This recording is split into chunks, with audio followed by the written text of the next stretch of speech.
There's been quite a few heavy hitter albums this year. From Trillium 2 to Indie Jones to Perception and Today We Rebel, it's simply impossible to ignore the impact that these artists who rock with Jesus are making. And don't worry, I'll be covering Perception as well as Today We Rebel in the following weeks. Today, however, I want to focus on what may be one of the year's most important albums, All Things Work Together. Let's take a brief moment to review this and see what exactly this album means for Reach Records. The album as a whole has no particular direction or method of storytelling. Rather, it fits the title of the album, All Things Work Together. It's a collection of stories, emotions, and themes that all work together, so to speak. Rather than being a string of songs thrown together to make an album, it feels more like a piece of life is contained within each song. In that way, it's similar to Ruslan's Indie Jones. However, unlike that album, which ultimately felt optimistic, All Things Work Together feels notably heavy. The album aspires to be hopeful with songs like Find You and Lucked Up, but the project still never really shakes off this feeling of weightiness. If that sounds bad, then let me explain why I think it's a great thing. This project contains slices of life, all from Lecrae's life. Through listening to the songs, we can see where Lecrae was at in various points of life, and we see that he feels weighed down. Even songs like Can't Stop Me Now, which talk about overcoming the many trials of life, feel tired and burdened. The more I listen to this project, the more I can see that for most of this album, it seems like Lecrae was going through some very dark and tough times, though I do still feel a sense of peace in many of these songs. Of course, we can't ignore the elephant in the room either. This is probably the most racially charged album to ever come from Reach Records. Even Aha Gazelle, who consistently addresses racial issues in his music, has never so bluntly tackled various racial topics like this. He talks about how Jesus wasn't European or American, how segregation created black and white churches, and how the Black Panthers weren't domestic terrorists. In my opinion, these topics were handled very tastefully, and Lecrae did it without coming across as a black supremacist or intentionally alienating anyone. He only speaks the truth and addresses these issues because American society at large tends to skirt around or bury them, so Lecrae isn't even pointing fingers here. However, that's only some of what this album covers, and I don't want to make it seem like this is only a pro-black album. Lecrae talks about things like struggling with his faith, the loss of loved ones, dealing with temptation on the road, and no longer being a mascot for CHH. It's all done in a very hard-hitting way, so overall I suppose you could say Lecrae is drawing a line in the sand. This is the direction Lecrae is now going in, and if you don't like it, he's simply unbothered.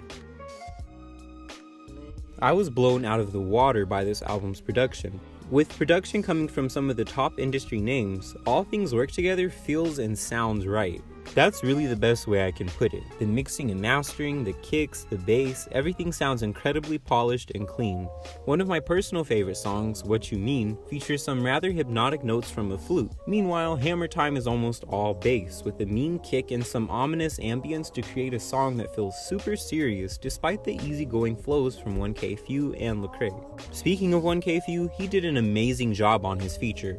I've enjoyed this artist's music ever since I heard him on DJ DB405's free project, and it's incredible to see how far he's come. In Hammer Time, he brings a burst of energy and liveliness, demolishing the hook as well as his verse with an undeniably catchy flow. Lecrae typically has a knack for letting feature artists shine. In Blessings, he leaves it to Ty Dolla $ign to shine on the hook and gives him space to leave a lasting impression with a beautifully melodic verse. I think this is a trait fairly unique to Lecrae, as many artists seem to try harder when there's other artists on the track, as opposed to Lecrae's laid-back method. It shows the level of confidence he places in his abilities, that he doesn't need to compete with the artists he features. This is perhaps most exemplified in the song What You Mean, when Lecrae starts off with a hook and a verse that sounds calm and effortless.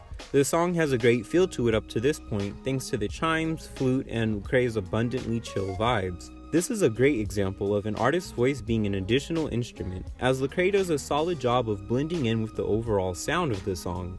However, we find out the whole time he was actually setting up an easy lob for Aha Gazelle. Aha comes in on a much higher pitch than Lecrae, and his voice has a lot more energy to it. The strong melody he creates harmonizes with the beat, but I found myself paying more attention to his voice rather than the beat. He's louder, he's got ad-libs, he's singing. Suffice to say, he leaves an unforgettable mark on this album. This album wasn't made for feature artists to come in and steal the show, however. The best song on the project in my opinion, Broke, has a hook that has Lecrae shouting in a somewhat bizarre voice, but this quickly became stuck in my head, and the whole song stands out for his passionate rapping, as well as the atmospheric beat. As far as Reach Records goes, this album stands out as the most sharply produced album thus far. I'm generally able to catch the feeling of the track off of the beat alone, and Lecrae is very skillful at amplifying the central emotions on each particular song. I've only spoken of some of the songs that I feel stand out as highlights, but overall, most of the album follows this trend. Thus, sonically, this project is quite cohesive. Here comes the moment of truth. No matter how good a project is, it can appear jarring if it contrasts too strongly with an artist's previous works. That's part of why I enjoy artists like Ty Brazzle, D1, and Surf King, as I feel these artists present a consistent style or character even as they improve. I've seen some criticism towards Lecrae given that his sound tends to change quite drastically between albums. For example, no one could have predicted the switch between Anomaly and Church Clothes 3, and that can understandably be a point of frustration with this project. It has very little relation sonically with past projects. Personally, I have no contention with this. Some of my favorite artists have made drastic changes in their sound, such as a-ha's transition between Free Barabbas and Trillium, and on a more subtle level, the transition between Trillium and Trillium 2. Lecrae may not be consistent in his sound, but he has been consistent in his artistry direction ever since the original Church Clothes mixtape. An astoundingly long 5 years ago, he has continually turned away from rapping theology and scriptures to rapping about social issues, as well as being much more vulnerable in his lyrics. Many people don't like this new Lecrae, but I found myself embracing it for some time now. I enjoy seeing him continually turn away from the traditions of what is known as CHH and take his own path. At the end of the day, he's clearly still repping 116 in his music, and I find this Lecrae to be highly relatable, as he's been consistently showing up in each project since Church Clothes. I'm glad to say that he's also here in All Things Work Together. I think part of why this album feels a little shocking or different is that Lecrae has never sounded this good before, but to me, the message and the intention of this album is similar to a good portion of his older work, if also somewhat more racially charged. Lecrae has steadily been carving his own lane, and I think this album has unmistakably made that clear.